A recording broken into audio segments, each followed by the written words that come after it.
राधे राधे। पुराइनी पाता पर सुतेली गौरा देई, सपना देखेलिया जगू के करही नगर बजन एक बाजे हो के करे नगरना। होला शिव के बियावा हो के करे नगन।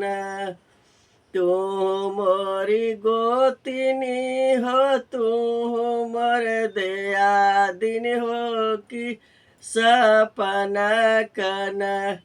तोहल करना बिचारवा हो कि सपना कन।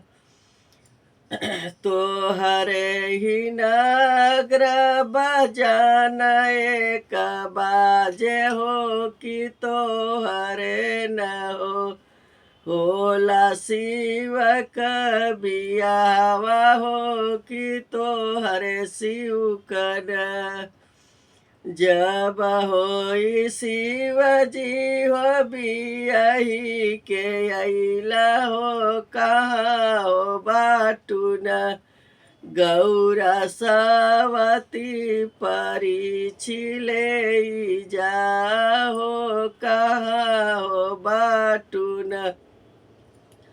घर में से निकले गौरा देई हो, गौरा परिछिले आइली।